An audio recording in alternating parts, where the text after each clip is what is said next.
నిరీక్షణ మహిళ కార్యక్రమంలోని మరొక ఎపిసోడ్కి మహిళలను స్వాగతిస్తున్నాం. ఈరోజు మనం స్త్రీలుగా అనుభవించే ఒక విషయం గురించి మాట్లాడుకోబోతున్నాం.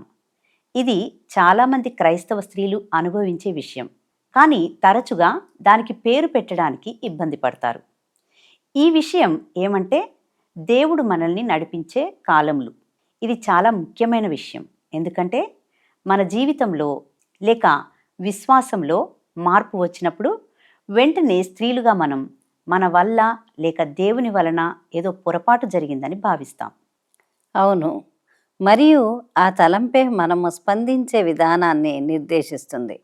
స్త్రీలు దేవుడు వారి జీవితంలో ఏం చేయాలనుకుంటున్నాడో అని ప్రశ్నించుకోవడానికి బదులుగా వారు తమ విశ్వాసాన్ని, విధేయతను లేదా ఆధ్యాత్మిక పరిపక్వతను ప్రశ్నించుకోవడం ప్రారంభిస్తారు.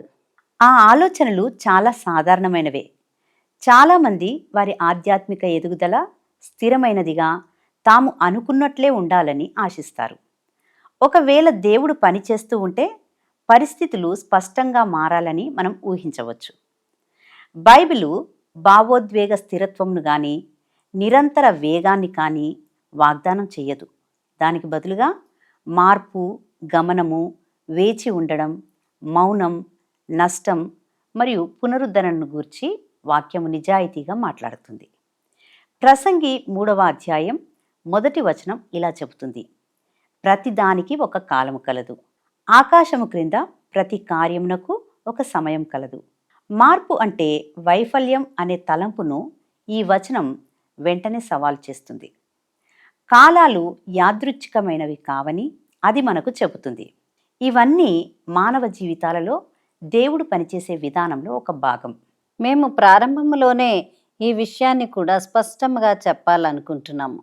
మీరు కష్టకాలంలో ఉన్నారు అంటే ఆత్మీయంగా విఫలమవుతున్నారని కాదు. నిశ్శబ్ద కాలంలో ఉన్నారు అంటే దేవుడు తన కార్యాన్ని ఆపేశాడని కాదు. అలాగే ఫలవంతమైన కాలంలో ఉన్నారు అంటే మీరు ఆత్మీయంగా ఉన్నతమైన వారని కూడా కాదు. స్త్రీలు కష్టకాలాలను తప్పించుకోవడానికి, కాలాలకు పేర్లు పెట్టడానికి లేక కాలాలను త్వరపెట్టడానికి సహాయం చేయడం మన కార్యక్రమ లక్ష్యం కాదు. లేఖనాలు కాలాలను ఎలా వివరిస్తాయో స్త్రీలు అర్థం చేసుకునేలా సహాయం చేయడమే మన లక్ష్యం. తద్వారా వారు భయం, అపరాధ భావన లేక గందరగోళ స్థితి లేకుండా తాము ఉన్న చోట నమ్మకంగా జీవించగలుగుతారు. ఎందుకంటే కాలాలను వాక్యానుసారంగా అర్థం చేసుకున్నప్పుడు అవి ఏమాత్రము విశ్వాసానికి ముప్పుగా ఉండవు. అవి దేవునిపై నమ్మకం, విధేయత మరియు ఆధారపడటం వంటి లక్షణాలు ఉత్పత్తి చేసే స్థలాలుగా మారతాయి.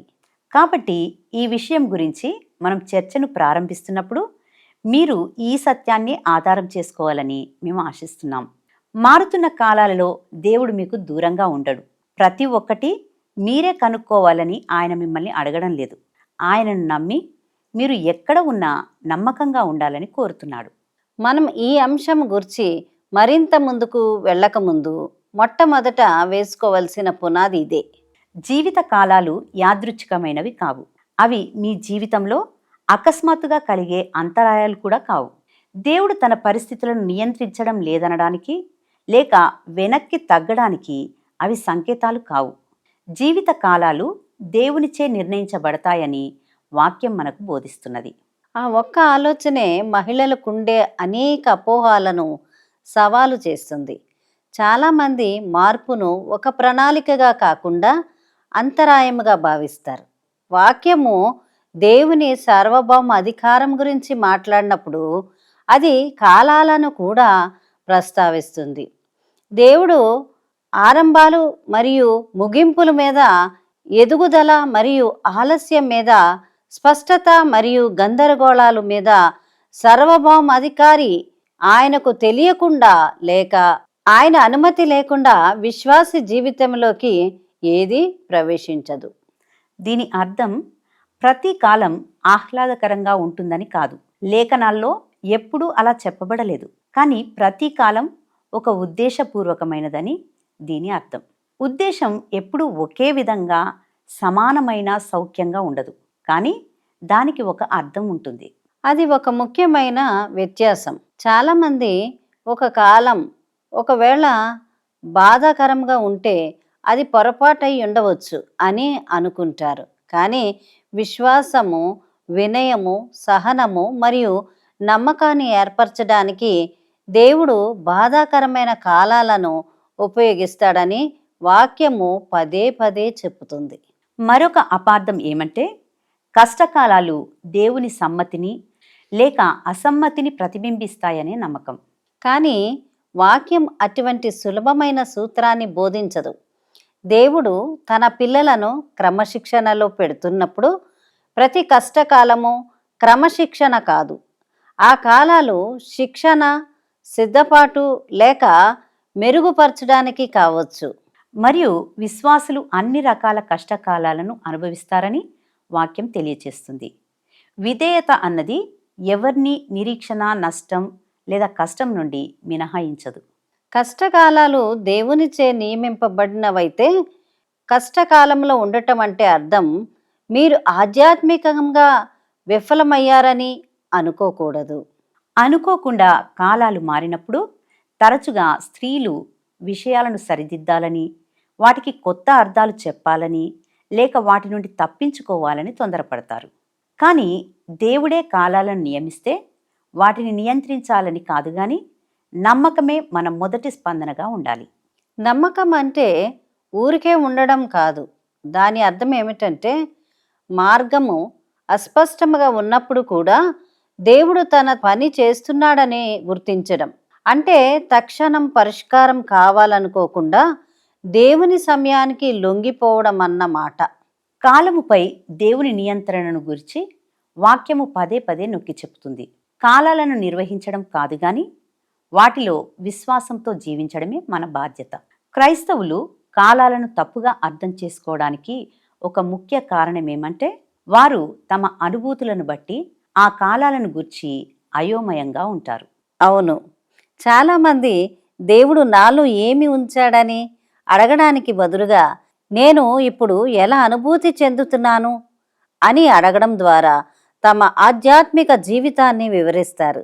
కాలాలను భావోద్వేగపరముగా నిర్వచించమని వాక్యం మనకు ఎప్పుడు నేర్పించదు. ముఖ్యంగా నిశ్శబ్ద సమయాలలో దీనిని గుర్తుంచుకోవాలి. ఉత్సాహం సన్నగిలినప్పుడు లేక ప్రార్థన ఒక ఆనవాయితీగా మారినప్పుడు దేవుడు మన నుండి దూరమయ్యాడని మనం ఊహిస్తాం. వాక్యము ఎప్పుడే గాని దేవుని సన్నిధిని, భావోద్వేగ తీవ్రతను సమానంగా ఎంచదు. విశ్వాసములోని కొన్ని అత్యంత లోతైన కాలాలు భావోద్వేగపరంగా మౌనముగా మారిపోతాయి. విధేయతకు బలమైన భావోద్వేగాల మద్దతు లేనప్పుడు నమ్మకము పెరుగుతుంది. భావాలు మారినంత మాత్రాన దేవుడు మారినట్లు కాదు. మన అంతర్గత అనుభవమును బట్టి కాకుండా దేవుని సమయము మరియు ఉద్దేశమును బట్టి నిర్వచింపబడతాయి. ఇప్పుడు మనం ఒక కాలంను గురించి మాట్లాడుకుందాం.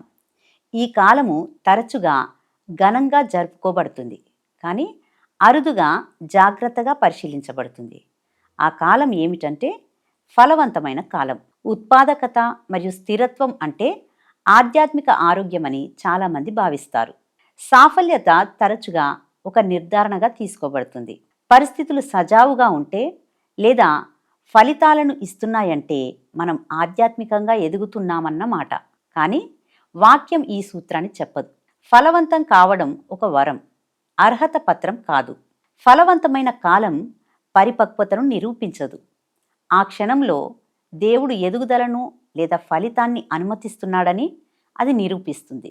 మరియు ఫలవంతమైన కాలాలు వాటి ప్రమాదాలను కలిగి ఉంటాయని వాక్యము పదే పదే హెచ్చరిస్తుంది. శ్రేయస్సు, సమర్థత మరియు కంటికి కనిపించే విజయం దేవునిపై ఆధారపడటాన్ని నెమ్మదిగా తగ్గిస్తాయి. ఇక్కడే చాలామంది స్త్రీలు కాలాలను తప్పుగా అర్థం చేసుకుంటారు. కష్టాలలోనే ప్రమాదం ఉంటుందని వారు అనుకుంటారు, మరియు ఉత్పాదకత కూడా అంతే ప్రమాదకరమని వాక్యం తెలియజేస్తుంది. ఒక కాలము ఫలవంతముగా ఉన్నప్పుడు స్త్రీలు దేవునిపై ఆధారపడడానికి బదులుగా దినచర్యలు, నైపుణ్యతలపై లేక ఫలితాలపై ఆధారపడటం ప్రారంభించవచ్చు. ఈ ఆధారపడటం అనేది తరచుగా ఎవరికి తెలియకుండానే చిన్నగా చోటు చేసుకుంటుంది. ఆ మార్పు ఉద్దేశపూర్వకంగా జరగడం అరుదు. చాలామంది స్త్రీలు దేవుణ్ణి నమ్మడానికి బదులు తమ్మును తాము నమ్మాలని నిర్ణయించుకోరు. ఫలవంతం కావడం అనేది నియంత్రించడం, స్థిరత్వం అనే భావనను సృష్టిస్తుంది. కాబట్టి అది క్రమంగా జరుగుతుంది మరియు విషయాలు సఫలమవుతుంటాయి. కాబట్టి ఆ ప్రమాదము గూర్చి అంతగా ప్రశ్నించబడదు. స్పష్టమైన బాధ లేనప్పుడు స్త్రీలు తమ హృదయాలను జాగ్రత్తగా పరిశీలించుకోవడం మానేయవచ్చు. విజయం మెలకువను మందగింపచేస్తుందని వాక్యం హెచ్చరిస్తుంది. జీవితం ఫలవంతంగా ఉన్నప్పుడు ప్రార్థన ఒక వాడుకగా మారవచ్చు. వాక్యము సుపరిచితమైనదిగా అనిపించవచ్చు కావచ్చు.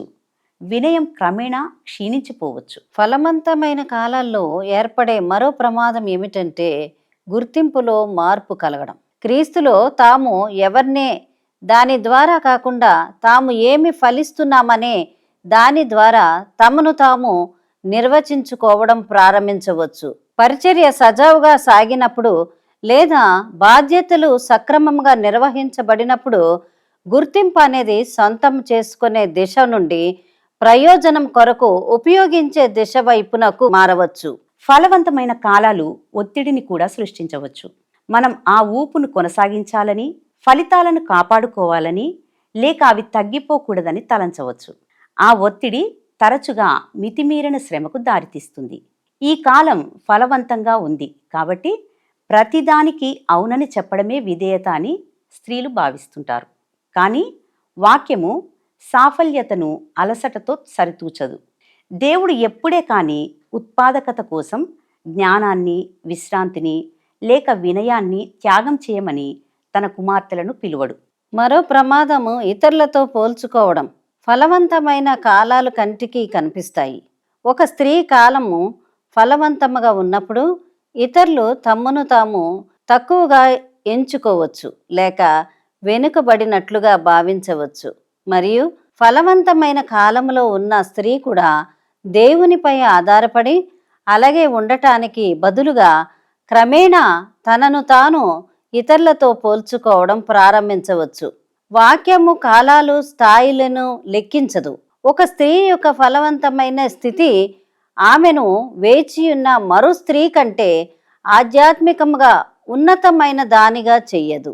అందుకే సమృద్ధి కాలంలో తగ్గింపు కలిగి ఉండాలని పదే పదే వాక్యం పిలుపునిస్తుంది. ఫలవంతమైన స్థితి కృతజ్ఞతకు దారితీయాలి, ఆత్మవిశ్వాసానికి కాదు. ఫలవంతమైన కాలాలు ఒక స్త్రీ దేవుడెవరు అన్న దానిని బట్టి ఆయనను నమ్ముతున్నదా, ఆయన అనుమతించే వాటిని బట్టి నమ్ముతున్నదా అని పరీక్షిస్తాయి. విధేయత ప్రేమలో పాతుకుపోయిందా లేక ఫలితాలలో పాతుకుపోయిందా అని కూడా పరీక్షిస్తాయి. ఫలవంతమైన స్థితి తీసివేయబడినప్పుడు ఏమి మిగులుతుందో అది వారి నమ్మకం దేనిపైన ఉన్నదో వెల్లడిస్తుంది. ఫలవంతమైన కాలాలు చెడ్డవని దాని అర్థము కాదు. అవి ఆశీర్వాదాలు. కానీ ఆశీర్వాదాన్ని జాగ్రత్తగా ఉపయోగించాలని వాక్యం మనకు బోధిస్తుంది. ద్వితీయోపదేశ కాండము 8వ అధ్యాయము 17వ వచనము 18వ వచనంలో వ్రాయబడినట్లు మన హృదయాలలో మా సామర్థ్యము, మా బాహుబలము, ఇంత భాగ్యము మాకు కలుగజేస్తుందని అనుకొనవద్దని, మనము భాగ్యము సంపాదించుకోవడానికి మనకు సామర్థ్యం కలుగజేసేవాడు ఆయనే అని గుర్తించుకోవాలని వాక్యం హెచ్చరిస్తుంది. ఫలవంతమైన కాలంలో విశ్వాస్యత అనేది కృతజ్ఞత, జాగరూకత, వినయం మరియు దేవునిపై నిరంతరం ఆధారపడడం లాగా కనిపిస్తుంది. ఫలం కేవలం దేవుని నుండి వస్తుందని ప్రయత్నం వల్లనే కాదనుకొనేలా, గుర్తుంచుకునేలా కనిపిస్తుంది. కాబట్టి మనం ఈ విషయాన్ని స్పష్టంగా చెప్పాలి. ఫలవంతమైన కాలం విశ్రాంతి స్థలం కాదు, అది ఒక గృహ నిర్వాహకత్వం. మరియు ఫలవంతమైన కాలంలో ఒక స్త్రీ దేవునితో నడిచే విధానము కాలం మారినప్పుడు ఆమె ఎలా నడుస్తుందో నిర్ణయిస్తుంది. దానిని అర్థం చేసుకోవడం మనల్ని తదుపరి అంశానికి సిద్ధం చేస్తుంది. ఎందుకంటే ఫలవంతమైన స్థితి నష్టానికి లేదా మార్పుకు నడిపించినప్పుడు ఏమి జరుగుతుందో కూడా వాక్యము నిజాయితీగా మాట్లాడుతుంది. ఇప్పుడు మనం కాలాల గురించి నష్టం మరియు పరివర్తన కాలాల గురించి మాట్లాడడం అవసరం. ఈ సమయాలలో ఏదో ఒకటి చేర్చబడుతున్నట్లు కాకుండా తీసివేయబడుతున్నట్లు అనిపిస్తుంది. మనము వెనక్కి వెళ్తున్నామని, ఏదో కోల్పోయామని, లేక మనకు విశ్వాస్యత ఉన్న దేవుని అనుగ్రహాన్ని కోల్పోయామని భావిస్తూ తరచుగా ఈ కాలాలను వైఫల్యముగా వర్ణిస్తాము. వాక్యము నష్టాన్ని మరియు మార్పును తిరోగమనంగా చూడదు. అది వాటిని దేవుని రూపకల్పన కార్యంలో ఒక భాగంగా చూస్తుంది. ఒక కాలం ముగింపు అర్థం ఎదుగుదల ఆగిపోవడం కాదు. ఇది చాలా ప్రాముఖ్యం, ఎందుకంటే మనం ఎక్కువ కలిగి ఉన్న దాన్ని బట్టి ఎదుగుదలను కొలుస్తాం. ఏదైనా ముగించబడినప్పుడు అది క్షీణతలా అనిపించవచ్చు, కానీ కాలాలు కేవలం చేర్పుల ద్వారా మాత్రమే ముందుకు సాగవు. కొన్నిసార్లు దేవుడు తన కుమార్తెలను తీసివేత ద్వారా ముందుకు నడిపిస్తాడు. స్త్రీలుగా మనం దేవునిచే రూపించబడాలంటే అప్పుడప్పుడు వదిలేయడం అవసరం. ఇక్కడే దుఃఖం ప్రవేశిస్తుంది. నష్టం, విచారం, నిరాశ మరియు గందరగోళాన్ని తెస్తుంది. అది విలాపానికి చోటు ఇస్తుంది. విశ్వాసం నష్టాన్ని తిరస్కరించదు. విశ్వాసం నష్టాన్ని నిజాయితీగా దేవుని ఎదుట పెడుతుంది. విశ్వాసపాత్రులైన స్త్రీ పురుషులు దుఃఖిస్తూ కూడా దేవునిపై నమ్మకం ఉంచడం వాక్యం చూపిస్తుంది. ఈ కాలాలలో మరొక సవాలు ఏమంటే గుర్తింపు. పాత్రలు మారినప్పుడు లేక బాధ్యతలు ముగిసినప్పుడు స్త్రీలు తరచుగా ఇప్పుడు నేను ఎవరు అని అడుగుతారు. మనం దేవుని పిల్లలమని, ఆత్మయే మన ఆత్మతో సాక్ష్యమిచ్చుచున్నదని రోమా పత్రిక 8వ అధ్యాయం 16వ వచనంలో వ్రాయబడింది. గుర్తింపు అనేది కాలాలు, పాత్రలు లేక ప్రయోజనాలపై ఆధారపడి ఉండదు. గుర్తింపు అనేది దేవునికి చెందినదనే భావనపై ఆధారపడి ఉంటుంది. ఆ సత్యం మార్పు దశలో ఉన్న స్త్రీలను స్థిరపరుస్తుంది.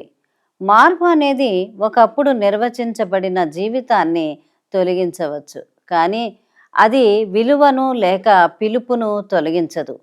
చాలామంది ఇబ్బంది పడతారు, ఎందుకంటే నష్టకాలాలు వాటి వివరణతో పాటు రావాలని వారు ఆశిస్తారు.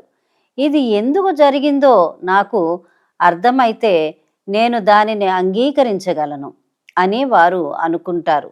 నమ్మకం ఉంచక ముందే వివరించబడుతుందని వాక్యం ఎప్పుడు వాగ్దానము చేయదు. కొన్ని కాలాలు అర్థం కాకముందే గడిచిపోతాయి, మరికొన్ని ఎప్పటికీ పూర్తిగా వివరించబడకపోవచ్చు.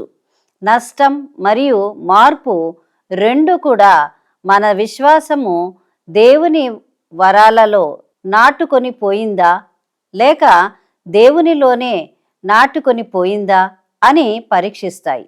అవి జీవిత వేగాన్ని కూడా తగ్గిస్తాయి. ఒకప్పుడు ఫలవంతంగా అనిపించినది ఇప్పుడు నెమ్మదిగా ఉన్నట్లు అనిపించవచ్చు. ఆ నెమ్మది శూన్యత కాదు, అది కోరికను మరియు ఆధారపడే స్వభావమును పునర్నిర్మించడానికి దేవుడు ఉపయోగిస్తున్న ఒక అవకాశం కావచ్చు. కాబట్టి మనం ఈ విషయాన్ని స్పష్టంగా చెప్పాలి. నష్టంతో కూడిన కాలం అంటే విడిచిపెట్టబడిన కాలం కాదు. మార్పు అంటే అర్థం దేవుడు తన పనిని పూర్తి చేశాడని కాదు. దేవుడు మునుపటి కంటే భిన్నంగా, కొన్నిసార్లు మరింత లోతుగా పనిచేస్తున్నాడని దాని అర్థం. ఈ అవగాహన స్త్రీలు నిరాశపడకుండా, దుఃఖించడానికి మరియు తక్షణ స్పష్టత అవసరం లేకుండా విశ్వసించడానికి దోహదపడుతుంది. దేవుడు మౌనముగా ఉన్నట్లు అనిపించే సమయాల గురించి మరియు కనిపెట్టడం సుదీర్ఘంగా అనిపించే సమయాల గురించి కూడా వాక్యం సూటిగా మాట్లాడుతుంది. అవును, ఏదీ ముందుకు సాగడం లేదు అనిపించే సమయాలు, దేవుడు మౌనముగా ఉన్నాడనిపించే సమయాలు కూడా ఉంటాయి. ఈ సమయాలు కలవరపెడతాయి, ఎందుకంటే మౌనాన్ని తరచుగా దేవుడు మనతో లేడు అన్నట్లు పొరబడతారు. అవును, మౌనం సంబంధాలను గూర్చిన విషయంలా అనిపిస్తుంది.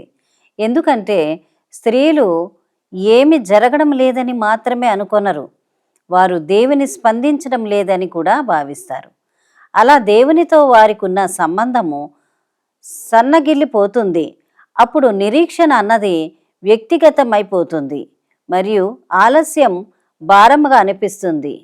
వాక్యము ఆ భావనను సవాలు చేస్తుంది. మౌనం విడిచిపెట్టబడడం కాదు, మరియు నిరీక్షణ అంటే నిర్లక్ష్యం కాదు. దేవుని సన్నిధిని ఆయన ఎంత త్వరగా జవాబిస్తాడన్న దానిని బట్టి ఆయన సన్నిధిని అంచనా వేయలేం.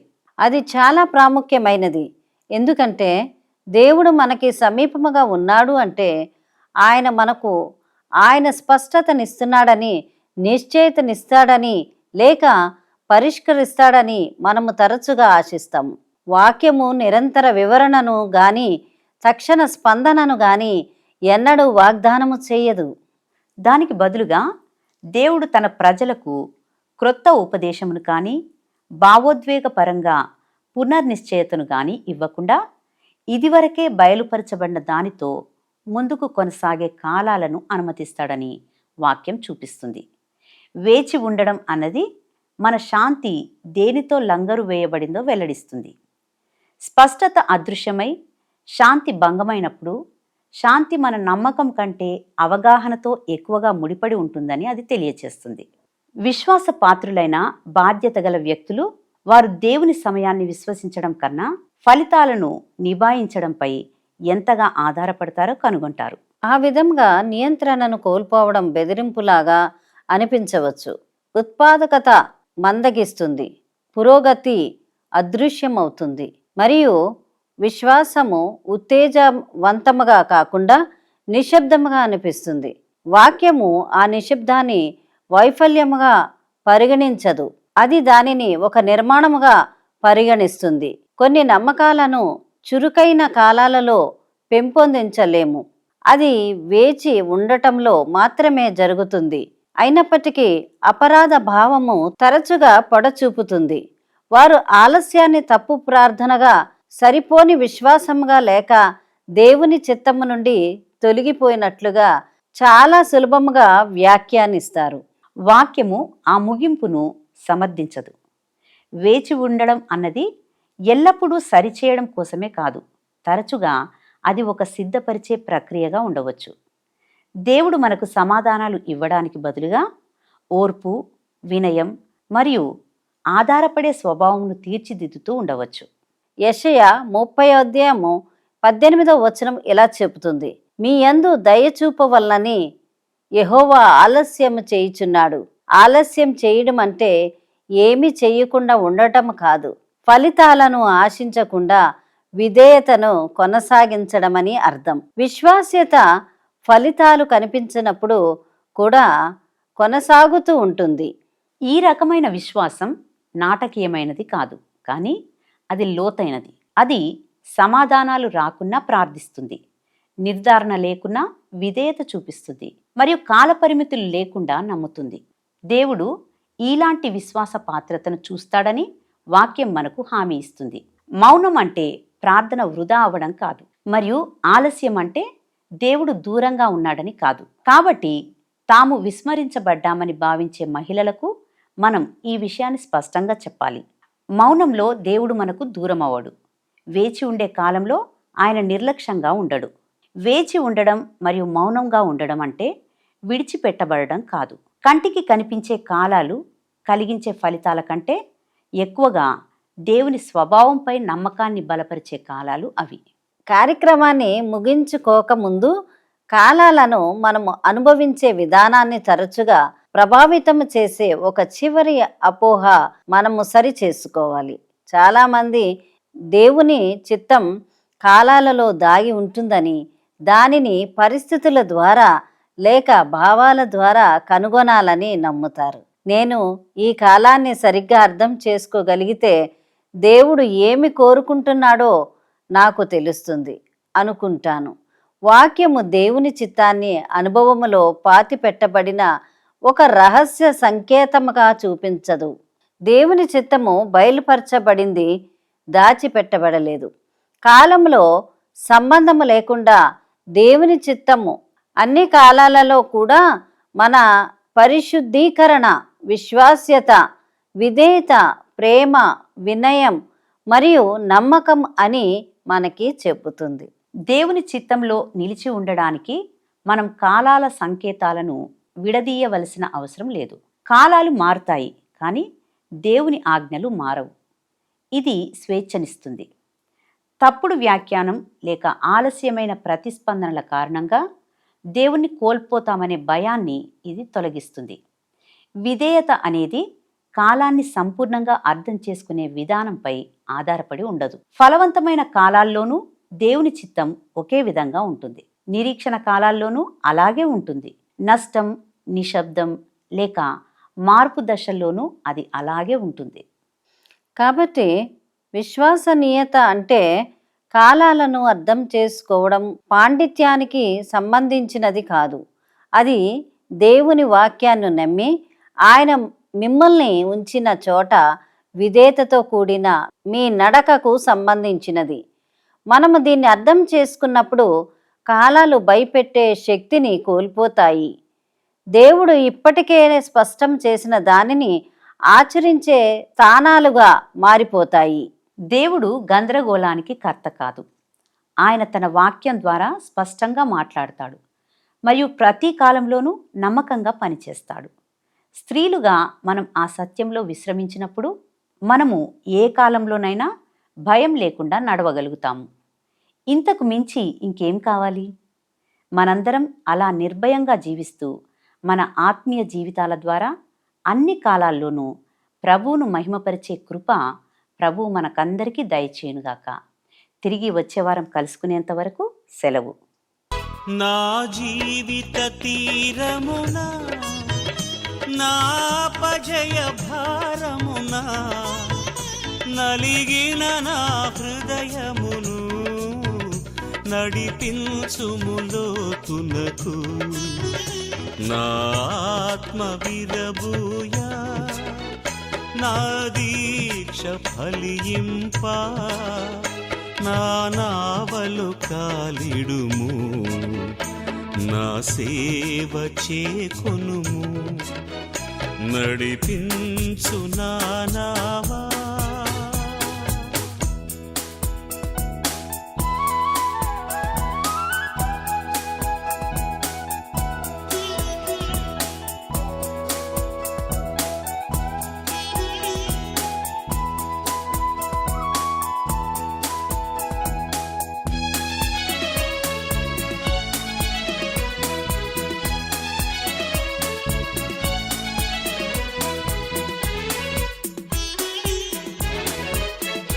ప్రభు మార్గము విడిచితిని ప్రార్థించుట మానితిని ప్రభు వాక్యము వదలితిని పరమార్థము మరిచితిని.